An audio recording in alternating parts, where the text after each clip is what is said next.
Hallelujah hallelujah hallelujah hallelujah. प्रभु यीशु दी वडियाई होवे, प्रभु यीशु दी वडियाई प्रभु होवे, यीशु दी वडियाई होवे, प्रभु यीशु दी महिमा होवे, प्रभु यीशु दी महिमा होवे, प्रभु यीशु दी आराधना होवे, प्रभु यीशु दी आराधना होवे, प्रभु यीशु दी प्रशंसा होवे, प्रभु यीशु दी प्रशंसा प्रभु होवे, यीशु दी प्रशंसा होवे, प्रभु यीशु दी उस्तत होवे।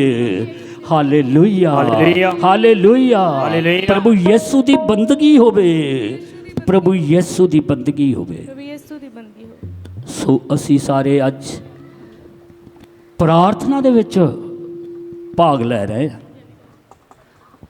इस गल तो कदे भी शर्माउणा नहीं चाहिदा ते ना ही सानू झिझकना चाहिदा, क्योंकि असी जदों चर्च दे विच एंट्री कर लई आ, असी परमेश्वर दे सामने बैठ गए हाँ ते उन्हां दे नाल गलबात करने दे वास्ते इस जगह ते आए हैं, तां कि हुण दी कीती होई प्रार्थना, हुण दा कीता होया वचन अपने जीवन दे विच धारण करके दुनिया दे विच एक चानण दी तरह जीवन बितांदे होए लोकां नूं पता लगे कि ये प्रभु यीशु मसीह दे बच्चे आ, ये प्रभु यीशु मसीह नूं जानदे और प्रभु यीशु मसीह दे वचन के मुताबिक अपना जीवन बसर करते हैं। इस तरह असी प्रार्थना दे विच भाग लेना। अज प्रार्थना का विषय की आ वो असी सारे शायद जानते हैं।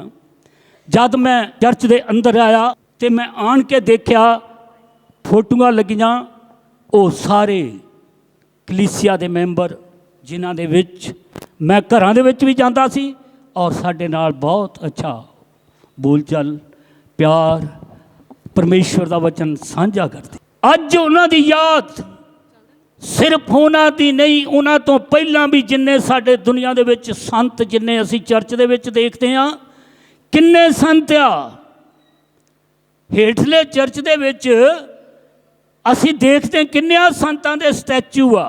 ये कलीसिया दा अज नहीं पहला तो ही रस्मो रिवाज है कि असी अज नवा प्रार्थना करन लगे हैं मोया होया वास्ते। ये पहला तो कलीसिया का इतिहास है, ज्यों कलीसिया चली उदों तो ये इतिहासक कहानी चलती आउंदी आ।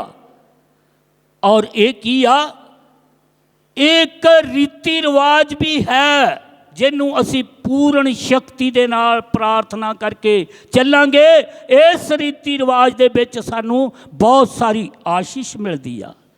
जो असी प्रार्थना करते हैं, जिन्हां वास्ते प्रार्थना करते हैं, उन्हां सारियां नूं भी उन्हां दी आत्मा नूं भी शांति मिलती और सानू जींदियां नूं भी उहदा फल जरूर मिल जांदा। इस करके असी जिन्ना समा भी पुराने इतिहास नूं जानदे होए संत पतरस के बारे असी जानते हैं, शुरुआत जिन्होंने यीशु मसीह ने आप एक कलीसिया का पत्थर मन के नींह रखी और अज तक इतिहास के विच चलिया आ रहा जो कुछ भी है वो उही चलिया आ रहा है। इस दे विच कोई भी रद्दो बदल नहीं हो सकता। इनू रसूली कलीसिया कहा जाता है, ये कोई आम कलीसिया नहीं आ। मेरी एज के मुताबिक मैं इन्ना क जरूर दस सकदा कि जदों तो मैं चलिया मैं सिर्फ अपनी मिशन रोमन कैथलिक ईसाई शुरू तो चलते आए। मेरे डैडी भी मनाद सी, वो भी अपना सारा जीवन खुदा की सेवा दे विच ला के गए। मैं भी अज तक खुदा की सेवा दे विच परमेश्वर की वडियाई कर रहा हाँ, क्योंकि परमेश्वर ने सानू जीवन दिता। वो भी साडे भैन भाई आ जिहड़े साडे विचों बिखड़े, साडा भी पता नहीं कदों की हो जाना। ये एक ऐसी कहानी है दुनिया की, सानू मौत के बारे नहीं पता कि साडे उत्ते केड़ी घड़ी जो है वो आ जानी है। असी वचन साडा अगुवाई करदा, असी पुराने इतिहास नूं देखिए ते आदम की उम्र कितनी सी, उस तो बाद नूह ਨੂਹ ਦੀ ਉਮਰ ਕਿੰਨੀ ਸੀ, ਅੱਜ ਦੀਆਂ ਉਮਰਾਂ ਕਿੰਨੀਆਂ ਆ। ਬਚਨ ਦੇ ਵਿੱਚ ਦੱਸਦੇ ਆ ਆਦਮੀ ਦੀ ਉਮਰ 70 ਸਾਲ, ਸ਼ਕਤੀਸ਼ਾਲੀ ਹੋਣ ਤੇ 80 ਸਾਲ ਵੀ ਹੋ ਸਕਦੀ। ਔਰ ਪਤਾ ਕਿਸੇ ਨੂੰ ਇਹ ਵੀ ਨਹੀਂ ਕਿ ਕਿਹੜਾ ਆਉਣ ਵਾਲਾ ਟਾਈਮ ਸਾਡੇ ਉੱਤੇ ਮੌਤ ਦਾ ਵਕਤ ਆਉਣਾ। ਅਸੀਂ ਸਾਰੇ ਕੀ ਹਾਂ, ਪਰਮੇਸ਼ਵਰ ਦੀ ਉਸਾਰੀ ਹੋਈ ਸੰਤਾਨ ਆ। ਪਰਮੇਸ਼ਵਰ ਨੇ ਸਾਨੂੰ ਇਸ ਧਰਤੀ ਤੇ ਭੇਜਿਆ। ਸ਼ੁਰੂ ਦੇ ਵਿੱਚ ਅੰਮਾ ਹਵਾ ਤੇ ਬਾਬਾ ਆਦਮ ਜਦੋਂ ਉਹਨਾਂ ਨੂੰ ਬਣਾਇਆ ਤੇ ਖੁਸ਼ੀ ਦੇ ਬਾਗ ਵਿੱਚ ਛੱਡ ਦਿੱਤਾ। ਪੁਰਾਣਾ ਇਤਿਹਾਸ। ਖੁਸ਼ੀ ਦੇ ਬਾਗ ਦੇ ਵਿੱਚ ਜਦੋਂ ਛੱਡਿਆ, ਉਹਨਾਂ ਤੇ ਸਿਰਫ ਇੰਨਾ ਹੀ ਹੁਕਮ ਲਾਗੂ ਕੀਤਾ ਕਿ ਇਸ ਬਾਗ ਦੀ ਕੀ ਕਰੋ, ਰਖਵਾਲੀ ਕਰੋ, ਤੇ ਤੁਸੀਂ ਸਾਰੇ ਦਰਖਤਾਂ ਦਾ ਫਲ ਖਾਣਾ ਪਰ ਇੱਕ ਦਰਖਤ ਦਾ ਫਲ ਨਹੀਂ ਖਾਣਾ। ਉਹਨਾਂ ਨੇ ਕੀ ਕੀਤਾ, ਫਲ ਖਾ ਲਿਆ।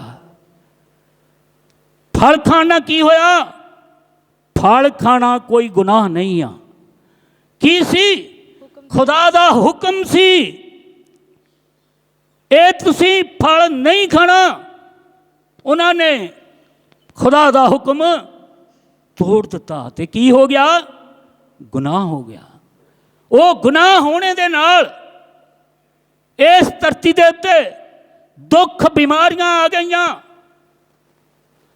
ਮੌਤ ਵੀ ਆ ਗਈ। ਇਹ ਕਾਰਨ ਕੀ, ਇਹ ਸਭ ਗੁਨਾਹ ਦੇ ਕਾਰਨ ਹੋਇਆ। ਇਸ ਕਰਕੇ ਉਸ ਟਾਈਮ ਵੀ ਪਰਮੇਸ਼ਵਰ ਨੇ ਉਹਨਾਂ ਨੂੰ ਕਿਹਾ ਸੀ ਤੁਸੀਂ ਮੇਰੇ ਹੁਕਮ ਦੀ ਪਾਲਣਾ ਕਰਨਾ। ਉਹਨਾਂ ਨੇ ਹੁਕਮ ਤੋੜਿਆ ਔਰ ਤੋੜ ਕੇ ਗੁਨਾਹ ਦੇ ਵਿੱਚ ਆਏ। ਉਹਨਾਂ ਦੀ ਸਾਰੀ ਖੁਸ਼ੀ ਜਿਹੜੀ ਸੀ ਖੋਈ ਗਈ। ਔਰ ਉਹਨਾਂ ਨੂੰ ਕੀ ਕਹਿ ਦਿੱਤਾ ਪਰਮੇਸ਼ਵਰ ਨੇ, ਉਤਪਤ ਦਾ ਗ੍ਰੰਥ 3 ਬਾਬ ਉਸ ਦੀ 19 ਐਤ ਦੇ ਵਿੱਚ ਪਰਮੇਸ਼ਵਰ ਦਾ ਵਚਨ ਸਾਨੂੰ ਕੀ ਦੱਸਦਾ, ਤੂੰ ਜੀਵਨ ਪਰ ਆਪਣੇ ਮੁੜਕੇ ਦੀ ਕਮਾਈ ਤੋਂ ਰੋਟੀ ਤੂੰ ਖਾਏਂਗਾ। ਜੀਵਨ ਭਰ ਆਪਣੇ ਮੁੜਕੇ ਦੀ ਕਮਾਈ ਕਰਕੇ ਰੋਟੀ ਖਾਏਂਗਾ, ਰੋਟੀ ਖਾਵੇਂਗਾ। ਤੂੰ ਮਿੱਟੀ ਵਿੱਚੋਂ ਕੱਢਿਆ ਗਿਆ ਹੈ, ਹਾਂਜੀ, ਇਸ ਲਈ ਤੂੰ ਇਸੇ ਵਿੱਚ ਮਿਲ ਜਾਵੇਂਗਾ। ਤੂੰ ਮਿੱਟੀ ਦੇ ਵਿੱਚੋਂ ਕੱਢਿਆ ਗਿਆ ਅਤੇ ਮਿੱਟੀ ਦੇ ਵਿੱਚ ਹੀ ਮਿਲ ਜਾਏਗਾ।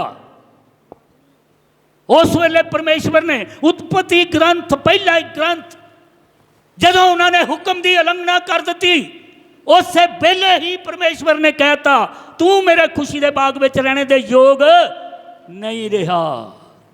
ਹੁਣ ਤੂੰ ਕੀ ਕਰੇਂਗਾ, ਆਪਣੇ ਖੂਨ ਪਸੀਨੇ ਦੀ ਰੋਟੀ ਕਮਾਏਂਗਾ, ਮੁੜਕਾ ਬਹਾਏਂਗਾ ਤੇ ਤੂੰ ਮਤਲਬ ਰੋਟੀ ਦਾ ਹੱਕਦਾਰ ਬਣੇਗਾ। ਪਰਮੇਸ਼ਵਰ ਨੇ ਇਸ ਇਨਸਾਨ ਨੂੰ ਮਿੱਟੀ ਦੇ ਵਿੱਚੋਂ ਹੀ ਸਾਜਿਆ ਤੇ ਮਿੱਟੀ ਦੇ ਵਿੱਚ ਹੀ ਖਪੀ ਜਾ ਰਿਹਾ ਆ। ਅਸੀਂ ਵੀ ਸਾਰੇ ਕੀ ਆ, ਪਹਿਚਾਨ ਕਰਨੀ ਆ। ਸਾਡੇ ਵਾਸਤੇ ਵੀ ਇਹ ਸਮਾਂ ਆ। ਪਰਮੇਸ਼ਵਰ ਨੇ ਸਾਨੂੰ ਧਰਤੀ ਤੇ ਭੇਜਿਆ ਕੀ ਕਰਨੇ ਵਾਸਤੇ, ਪਰਮੇਸ਼ਵਰ ਦੇ ਨਾਮ ਦੀ ਉਸਤਤ ਅਤੇ ਵਡਿਆਈ ਕਰਨੇ ਦੇ ਵਾਸਤੇ, ਉਸ ਦੇ ਨਾਮ ਨੂੰ ਉੱਚਾ ਕਰਨੇ ਦੇ ਵਾਸਤੇ। ਇਹ ਅਸੀਂ ਸੋਚਣਾ ਅੰਮਾ ਹਵਾ ਤੇ ਬਾਬਾ ਆਦਮ ਵਾਲਾ ਹਾਲ ਸਾਡਾ ਵੀ ਨਾ ਹੋਵੇ ਕਿ ਸਾਨੂੰ ਸਜ਼ਾਵਾਂ ਮਿਲਣੀਆਂ ਸ਼ੁਰੂ ਹੋ ਜਾਣ। ਅਸੀਂ ਪਰਮੇਸ਼ਵਰ ਦਾ ਡਰ ਰੱਖ ਕੇ ਉਹਦੇ ਦਿੱਤੇ ਹੋਏ ਹੁਕਮਾਂ ਦੀ ਪਾਲਣਾ ਕਰਨਾ ਆ। ਜੋ ਕੁਛ ਵੀ ਸਾਨੂੰ ਪਰਮੇਸ਼ਵਰ ਦਾ ਬਚਨ ਕਹਿੰਦਾ ਉਸ ਦੇ ਮੁਤਾਬਕ ਆਪਣਾ ਜੀਵਨ ਬਿਤਾਉਣਾ ਆ। ਅਸੀਂ ਕੀ ਆ, ਅਸੀਂ ਵੀ ਇੱਕ ਇਨਸਾਨ ਆ, ਭੁੱਲਣਹਾਰ ਆ, ਪਰ ਬਚਨ ਕਹਿੰਦਾ ਸਾਨੂੰ ਵੀ ਇੱਕ ਦਿਨ ਕੀ ਆਊਗਾ ਪੜ੍ਹ ਕੇ ਦੇਖਾਂਗੇ। ਦੂਜਾ ਗ੍ਰੰਥੀਆਂ ਉਸ ਦਾ 4 ਬਾਬ ਦੀ 7 ਐਤ ਦੇ ਵਿੱਚ ਪਰਮੇਸ਼ਵਰ ਦਾ ਵਚਨ ਸਾਨੂੰ ਕੀ ਦੱਸ ਰਿਹਾ, ਪੜ੍ਹ ਕੇ ਦੇਖਾਂਗੇ। ਅਸੀਂ ਤਾਂ ਕੇਵਲ ਮਿੱਟੀ ਦੇ ਭਾਂਡੇ ਹਾਂ, ਕੀ ਹੋਇਆ, ਪਹਿਲਾਂ ਵੀ ਆਦਮ ਨੂੰ ਮਿੱਟੀ ਤੋਂ ਸਾਜਿਆ ਤਾਂ ਸਾਨੂੰ ਵੀ ਇਹ ਚੇਤਾਵਨੀ ਆ, ਸਾਨੂੰ ਵੀ ਇਹ ਦੱਸਿਆ ਗਿਆ ਕਿ ਤੁਸੀਂ ਕੀ ਆ, ਤੁਸੀਂ ਵੀ ਇੱਕ ਮਿੱਟੀ ਦੇ ਭਾਂਡੇ ਭਾਂਡੇ ਆ। ਹਾਂਜੀ, ਜਿਨ੍ਹਾਂ ਵਿੱਚ ਇਹ ਆਤਮਕ ਖਜ਼ਾਨਾ ਰੱਖਿਆ ਗਿਆ ਹੈ। ਹਾਂ, ਜਿਨ੍ਹਾਂ ਦੇ ਵਿੱਚ ਇਹ ਆਤਮਿਕ ਖਜ਼ਾਨਾ ਰੱਖਿਆ ਗਿਆ ਹੈ। ਹਾਂਜੀ, ਇਸ ਤੋਂ ਪਤਾ ਲੱਗਦਾ ਹੈ ਇਸ ਤੋਂ ਪਤਾ ਲੱਗਦਾ ਹੈ ਕਿ ਮਹਾਸ਼ਕਤੀ ਦਾ ਸੋਮਾ ਕੇਵਲ ਪਰਮੇਸ਼ਵਰ ਹੀ ਹੈ। ਇਸ ਤੋਂ ਪਤਾ ਲੱਗਦਾ ਕਿ ਮਹਾਸ਼ਕਤੀ ਦਾ ਸੋਮਾ ਕੀ ਆ? ਇੱਕ ਸੱਚਾ ਤੇ ਜਿੰਦਾ ਪ੍ਰਭੂ ਯਿਸੂ ਮਸੀਹ ਪਰਮੇਸ਼ਵਰ ਹੀ ਹੈ। ਕਿ ਅਸੀਂ ਵੀ ਕੀ ਆ? ਇੱਕ ਮਿੱਟੀ ਦੇ ਭਾਂਡੇ ਹਾਂ। ਭਾਂਡੇ ਆ ਜਿਨ੍ਹਾਂ ਦੇ ਵਿੱਚ ਇੱਕ ਆਤਮਿਕ ਖਜ਼ਾਨਾ ਰੱਖਿਆ ਗਿਆ ਹੈ। ਮੈਂ ਨਹੀਂ ਕਹਿੰਦਾ, ਪਰਮੇਸ਼ਵਰ ਦਾ ਵਚਨ ਕਹਿੰਦਾ। ਜੋ ਕੁਝ ਪਰਮੇਸ਼ਵਰ ਦਾ ਵਚਨ ਕਹਿੰਦਾ ਕਿ ਤੁਹਾਡੇ ਵਿੱਚ ਕੀ ਪਾਇਆ ਸੀ? ਆਤਮਾ, ਪਵਿੱਤਰ ਆਤਮਾ, ਆਤਮਿਕ ਖਜ਼ਾਨਾ ਤੁਹਾਡੇ ਵਿੱਚ ਰੱਖਿਆ ਗਿਆ ਹੈ। ਹੁਣ ਦੇਖ ਲਓ ਵਰਤਣਾ ਕਿ ਨਹੀਂ, ਵਿਚਾਰ ਕਰ ਲਓ। ਖੁਦਾ ਦਾ ਵਚਨ ਕਹਿੰਦਾ ਕਿ ਤੁਹਾਡੇ ਵਿੱਚ ਤਾਂ ਆਤਮਿਕ ਖਜ਼ਾਨਾ ਰੱਖਿਆ ਗਿਆ ਹੈ। ਹਾਂਜੀ, ਫੇਰ ਕੀ ਕਿਹਾ? ਇਸ ਤੋਂ ਪਤਾ ਲੱਗਦਾ ਹੈ ਕਿ ਇਸ ਤੋਂ ਕਹਿੰਦੇ ਪਤਾ ਵੀ ਲੱਗਦਾ ਹੈ ਮਹਾਸ਼ਕਤੀ ਦਾ ਸੋਮਾ ਕੇਵਲ ਪਰਮੇਸ਼ਵਰ ਹੀ ਹੈ। ਮਹਾਸ਼ਕਤੀ ਦਾ ਸੋਮਾ ਕੀ ਆ? ਇੱਕ ਪਰਮੇਸ਼ਵਰ ਹੀ ਹੈ। ਹੁਣ ਮਹਾਸ਼ਕਤੀ ਨੂੰ ਅਸੀਂ ਜਾਣਨਾ ਕਿ ਮਹਾਸ਼ਕਤੀ ਇਹ ਕਹਿਣੇ ਨਾਲ ਨਹੀਂ, ਵਚਨ ਵੀ ਕਹਿੰਦਾ, ਮੈਂ ਵੀ ਕਹਿੰਦਾ, ਸੰਗਤ ਵੀ ਕਹਿੰਦੀ, ਅਸੀਂ ਆਪਣੇ ਵਿਸ਼ਵਾਸ ਨੂੰ ਕਾਇਮ ਕਰਨਾ ਆ। ਇਹ ਕਹਿਣੇ ਨਾਲ ਨਹੀਂ, ਇਹ ਬੋਲਣੇ ਨਾਲ ਨਹੀਂ, ਇਹਨੂੰ ਸਮਝ ਕੇ ਵਿਚਾਰ ਕੇ ਆਪਣੇ ਜੀਵਨ ਦੇ ਵਿੱਚ ਧਾਰਨ ਕਰਕੇ ਦੁਨੀਆ ਦੇ ਵਿੱਚ ਚੱਲਦੇ ਹੋਏ ਤੁਸੀਂ ਕੀ ਬਣਨਾ? ਜਗਤ ਦਾ ਚਾਨਣ। ਜੇ ਅਗਰ ਅਸੀਂ ਵਡਿਆਈ ਕਰਾਂਗੇ ਤਾਂ ਪਰਮੇਸ਼ਵਰ ਜ਼ਰੂਰ ਸਾਨੂੰ ਆਸ਼ੀਸ਼ ਦਊਗਾ। ਅਸੀਂ ਸਮਝਣਾ, ਵਿਚਾਰਨਾ ਕਿ ਮੌਤ ਜੋ ਹੈ, ਮੌਤ ਕੀ ਆ? ਮੌਤ ਕੀ ਆ? ਜਿੰਨਾ ਚਿਰ ਸਾਡਾ ਸਾਹ ਚੱਲਦਾ ਅਸੀਂ ਜੀਂਦੇ ਆ। ਜਿੱਥੇ ਸਾਡਾ ਸਾਹ ਬੰਦ ਹੋ ਗਿਆ ਤੇ ਅਸੀਂ ਕੀ ਆ? ਅਸੀਂ ਮੁਰਦਾ ਆ। ਮੌਤ ਕਿੰਨੇ ਕਿਸਮ ਦੀ ਆ? ਵਿਚਾਰ ਕਰਨਾ। ਮੌਤ ਦੋ ਕਿਸਮ ਦੀ ਆ। ਜਿੱਦਾਂ ਹੁਣੇ ਹੀ ਦੱਸਿਆ, ਜਿੰਨਾ ਚਿਰ ਸਾਡਾ ਸਾਹ ਚੱਲਦਾ ਉਹਨਾਂ ਚਿਰ ਕੀ ਆ? ਅਸੀਂ ਜੀਂਦੇ ਆ। ਜਦੋਂ ਸਾਡਾ ਸਾਹ ਰੁਕ ਜਾਂਦਾ ਉਸੇ ਵੇਲੇ ਸਾਨੂੰ ਕੀ ਕਰਾਰ ਦਿੰਦੇ ਆ? ਮੁਰਦਾ ਕਰਾਰ ਦਿੰਦੇ ਆ। ਮਰ ਗਿਆ, ਮਰ ਗਿਆ। ਦੂਸਰੀ ਮੌਤ ਕਿਹੜੀ ਆ? ਦੂਸਰੀ ਮੌਤ ਹੈ ਆਤਮਿਕ ਮੌਤ। ਅਸੀਂ ਦੋ ਕਿਸਮ ਤੋਂ ਮੁਰਦਾ ਬਣ ਜਾਂਦੇ ਆ। ਜਿਸਮਾਨੀ ਤੌਰ ਤੇ ਮੁਰਦਾ ਜਦੋਂ ਸਾਡੀ ਜਾਨ ਨਿਕਲ ਜਾਂਦੀ ਆ, ਔਰ ਰੂਹਾਨੀ ਤੌਰ ਤੇ ਉਦੋਂ ਮੁਰਦਾ ਜਦੋਂ ਸਾਡੀ ਪ੍ਰਾਰਥਨਾ ਰੁਕ ਜਾਂਦੀ ਆ। ਰੂਹ ਦੇ ਤੌਰ ਤੇ ਮਰ ਗਏ, ਚੱਲਦੇ ਫਿਰਦੇ ਮੁਰਦੇ। ਰੂਹਾਨੀ ਤੌਰ ਤੇ ਚੱਲਦੇ ਫਿਰਦੇ ਮੁਰਦੇ, ਤੁਰੇ ਫਿਰਦੇ ਆ ਪਰ ਮੁਰਦਾ। ਕਿਉਂਕਿ ਆਤਮਾ ਪਰਮੇਸ਼ਵਰ ਦੇ ਨਾਲ ਨਹੀਂ ਜੋੜਦੇ, ਪਰਮੇਸ਼ਵਰ ਤੋਂ ਦੂਰ ਰਹਿਣਾ ਚਾਹੁੰਦੇ ਆ। ਇਹ ਬਚਨ ਬਹੁਤ ਗਹਿਰਾ, ਇਸ ਦੇ ਉੱਤੇ ਚੱਲਣਾ ਬਹੁਤ ਮੁਸ਼ਕਲ ਆ। ਬਹੁਤ ਸਾਰੇ ਲੋਕ ਇਹ ਸੋਚਦੇ ਈਸਾਈ ਮੱਤ ਦੇ ਵਿੱਚ ਤਾਂ ਬਹੁਤ ਬਰੀਕੀ ਆ, ਕੌਣ ਚੱਲ ਸਕਦਾ? ਸਾਡੇ ਵਿੱਚੋਂ ਸੰਤ ਕਿਸ ਤਰ੍ਹਾਂ ਬਣ ਜਾਂਦੇ? ਅੱਜ ਅਸੀਂ ਕਿੰਨੇ ਸੰਤਾਂ ਦੀਆਂ ਫੋਟੋ ਦੇਖਦੇ ਹਾਂ। ਨਵੇਂ ਜੀਵਨ ਦੇ ਵਿੱਚ ਜ਼ਿਆਦਾ ਨਾਮ ਨਹੀਂ ਲਊਂਗਾ, ਮਾਦਰ ਤਰੇਜਾ, ਮੇਰਾ ਖਿਆਲ ਤੁਸੀਂ ਹੁਣੇ ਇੱਥੇ ਆਪਣੇ ਚਰਚ ਦੇ ਵਿੱਚ ਵੀ ਆਏ ਸੀ। ਉਹਨਾਂ ਨੂੰ ਕਿਹੜਾ ਕਰਾਰ ਦੇ ਦਿੱਤਾ? ਸੰਤ ਦਾ, ਸੰਤਨੀ ਦਾ। ਉਹਨਾਂ ਨੂੰ ਵੀ ਕਰਾਰ ਦੇ ਦਿੱਤਾ। ਕਿਉਂ ਉਹਨਾਂ ਨੂੰ ਸੰਤਨੀ ਦਾ ਕਰਾਰ ਦੇ ਦਿੱਤਾ?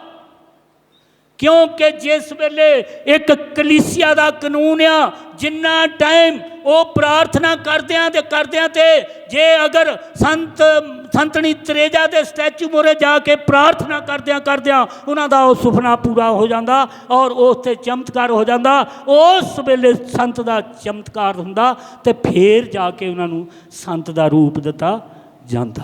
ਹਾਲੇਲੂਇਆ। ਐਵੇਂ ਹੀ ਰੂਪ ਨਹੀਂ ਦਿੱਤਾ ਜਾਂਦਾ। ਅਸੀਂ ਇਹ ਵੀ ਸੋਚਣਾ ਹੋਰ ਕਦੀ ਕੋਈ ਕਿਸੇ ਇਤਿਹਾਸਕ ਤੌਰ ਤੇ ਕਿਸੇ ਨੂੰ ਸੰਤ ਕਹਾਉਣਾ ਸੁਣਿਆ? ਬਹੁਤ ਸਾਰਾ ਪ੍ਰਚਾਰ ਚੱਲਦਾ, ਬਹੁਤ ਸਾਰੀਆਂ ਗੱਲਾਂ ਚੱਲ ਰਹੀਆਂ, ਪਰ ਸੰਤ ਕਰਾਰ ਜਿਹੜਾ ਹੈਗਾ ਉਹ ਕਿਹਨੂੰ ਦਿੱਤਾ ਜਾਂਦਾ ਔਰ ਕਿਹਨਾਂ ਦੇ ਵਿੱਚ ਬਣਦੇ ਆ? ਸਿਰਫ ਇੱਕ ਕੈਥੋਲਿਕ ਕਲੀਸਿਆ ਦੇ ਵਿੱਚੋਂ ਹੀ ਸੰਤ ਬਣਦੇ ਆ। ਆਤਮਾ ਤੋਂ ਪਰਮੇਸ਼ਵਰ ਦੇ ਨਾਮ ਦੀ ਵਡਿਆਈ ਕਰੋ।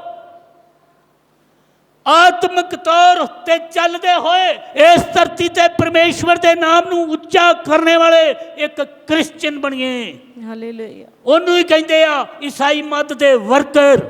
Hallelujah, hallelujah. ਹੱਥ ਉੱਪਰ ਚੁੱਕ ਕੇ ਹਾਲੇਲੂਇਆ। ਹਾਲੇਲੂਇਆ। ਮੇਰੇ ਨਾਲੋਂ ਆਵਾਜ਼ ਉੱਚੀ ਹੋਣੀ ਚਾਹੀਦੀ ਆ। Hallelujah, hallelujah. Hallelujah, hallelujah. Hallelujah. Hallelujah. ਹੁਣ ਅਸੀਂ ਇਹ ਵੀ ਜਾਣਨਾ ਕਿ ਮਰਨੇ ਤੋਂ ਬਾਅਦ ਜਗ੍ਹਾ ਕਿੰਨੀਆਂ ਆ? 3 ਜਗ੍ਹਾ ਆ। ਕਿੰਨੀਆਂ ਜਗ੍ਹਾ ਆ? 3 ਜਗ੍ਹਾ ਆ। ਕਿਹੜੀ ਕਿਹੜੀ? ਨਰਕ ਅਤੇ ਸਵਰਗ। ਸਵਰਗ। ਤੀਸਰੀ ਜਗ੍ਹਾ ਕਿਹੜੀ ਆ? ਇਰਾਫ ਦੀ ਜਗ੍ਹਾ। ਅਰਾਫ, ਬਰਜਕ ਹੈਗੀ ਆ ਜੀ। ਅੱਛਾ, ਉਹ ਫਿਰ ਅਸੀਂ ਜਾਣਦੇ ਹਾਂ। ਹੁਣ ਪੜ੍ਹ ਕੇ ਦੇਖਾਂਗੇ ਵਚਨ ਦੇ ਵਿੱਚੋਂ।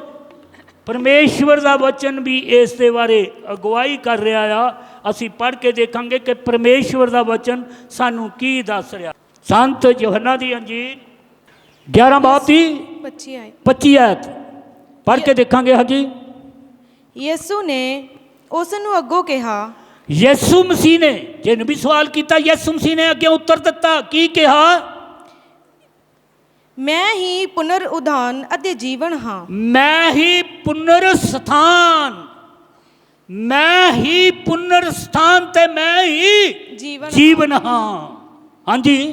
ਜੋ ਕੋਈ ਮੇਰੇ ਤੇ ਵਿਸ਼ਵਾਸ ਰੱਖਦਾ ਹੈ, ਜੋ ਵੀ ਕੋਈ ਇਨਸਾਨ ਮੇਰੇ ਉੱਤੇ ਵਿਸ਼ਵਾਸ ਰੱਖਦਾ ਹੈ, ਬੇਸ਼ੱਕ ਉਹ ਮਰ ਵੀ ਜਾਵੇ। ਹਾਂਜੀ। ਬੇਸ਼ੱਕ ਉਹ ਮਰ ਵੀ ਜਾਵੇ, ਉਹ ਫਿਰ ਵੀ ਜੀਵੇਗਾ। ਉਹ ਫਿਰ ਵੀ ਜੀਵੇਗਾ। ਜੀਵੇਗਾ। Hallelujah, hallelujah. ਹਾਲੇਲੂਇਆ। ਹਾਲੇਲੂਇਆ। ਹੁਣ ਤੁਸੀਂ ਸਾਰੇ ਕੀ ਕਰ ਰਹੇ ਆ?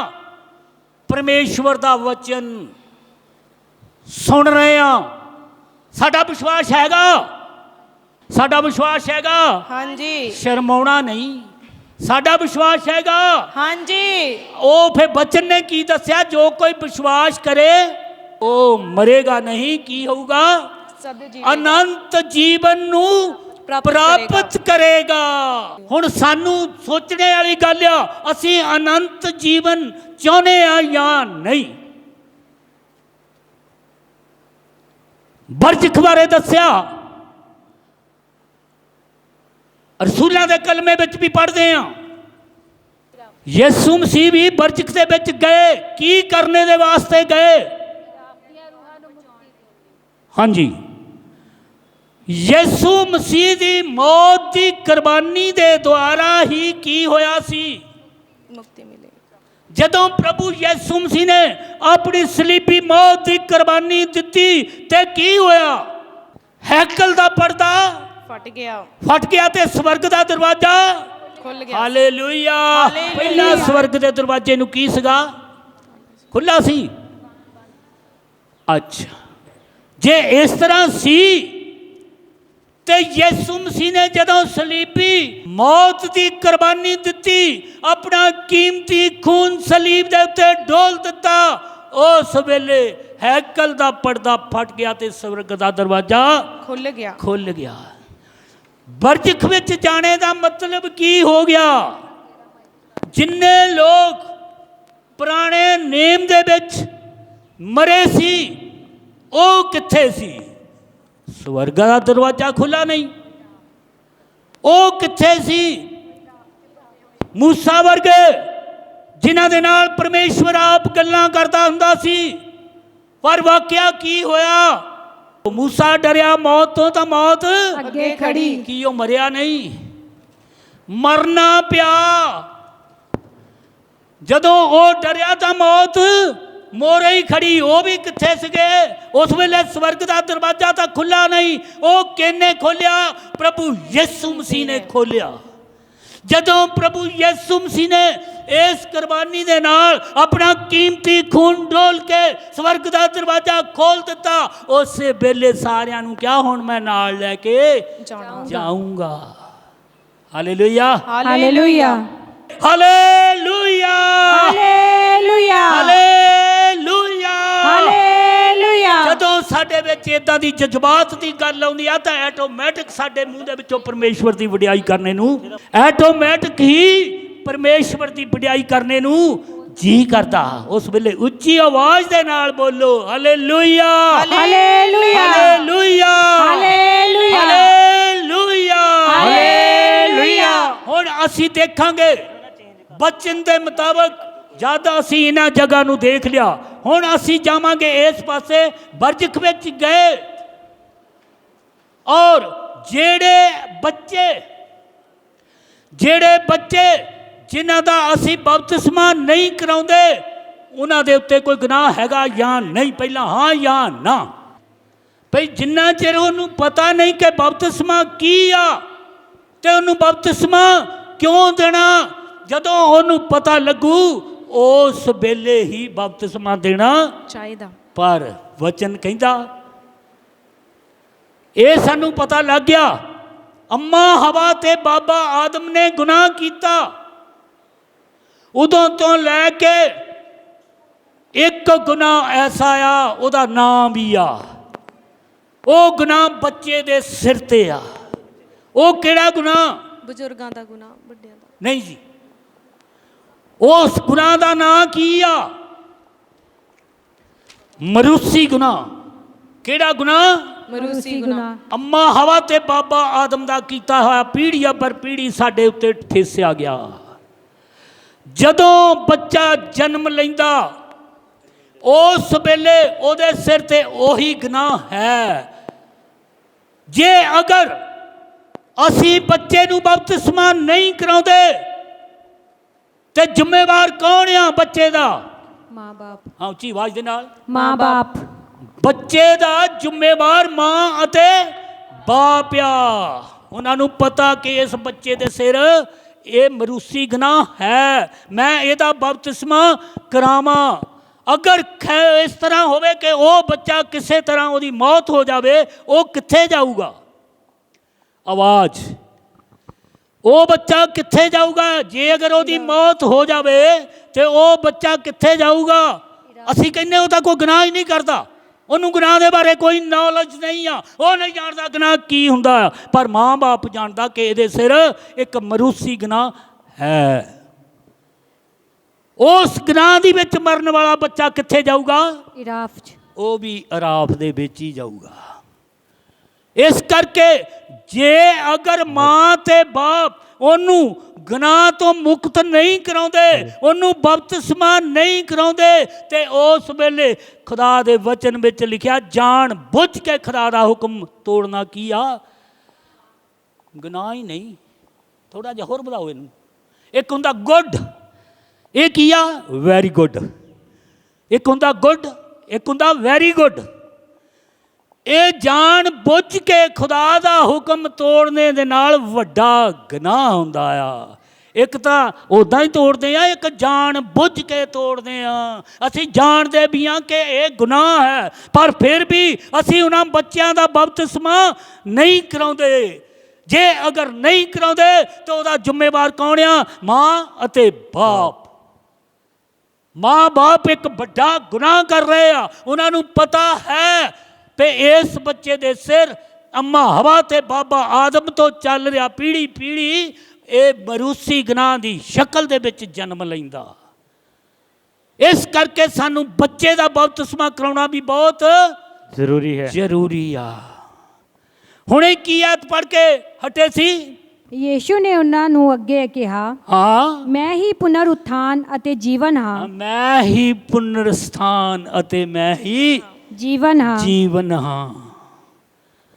ਪੁਨਰ ਸਥਾਨ ਵੀ ਯਿਸੂ ਮਸੀਹ ਅਤੇ ਜੀਵਨ ਵੀ ਯਿਸੂ ਮਸੀਹ ਹੀ ਹੈ। ਅਗਰ ਅਸੀਂ ਇਹਨਾਂ ਚੀਜ਼ਾਂ ਤੇ ਵਿਸ਼ਵਾਸ ਨਹੀਂ ਕਰਦੇ ਤੇ ਅਸੀਂ ਇਹ ਵੀ ਜਾਣ ਬੁੱਝ ਕੇ ਖੁਦਾ ਦੇ ਹੁਕਮਾਂ ਦੀ ਉਲੰਘਣਾ ਕਰਦੇ ਹਾਂ।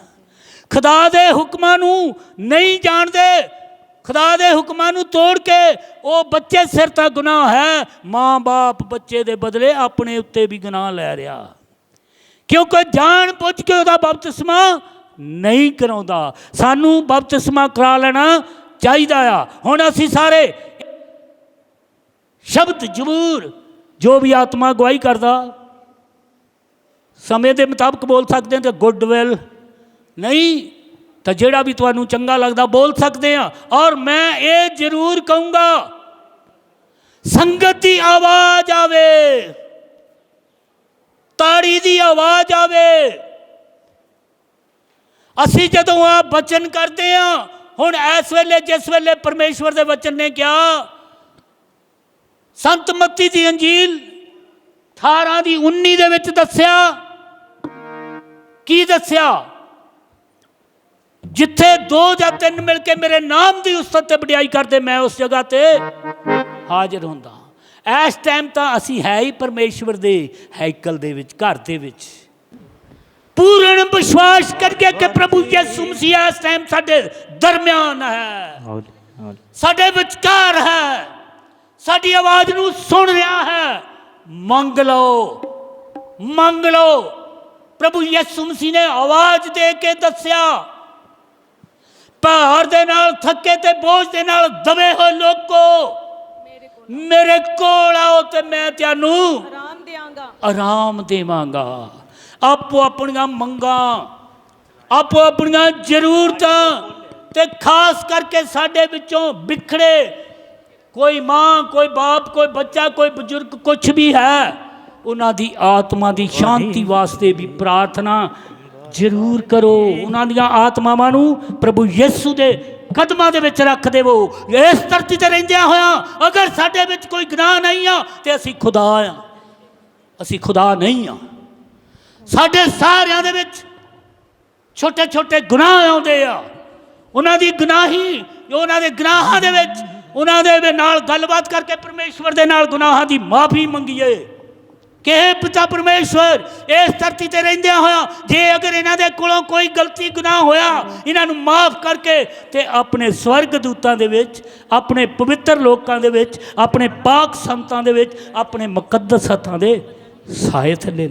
Hallelujah, hallelujah, hallelujah, hallelujah. ਦੋਨੋਂ ਹੱਥ ਸਾਰਿਆਂ ਦੇ ਉੱਤੇ ਹੋਣ। Hallelujah, hallelujah, hallelujah, hallelujah, hallelujah, hallelujah, hallelujah. ਹਾਲੇ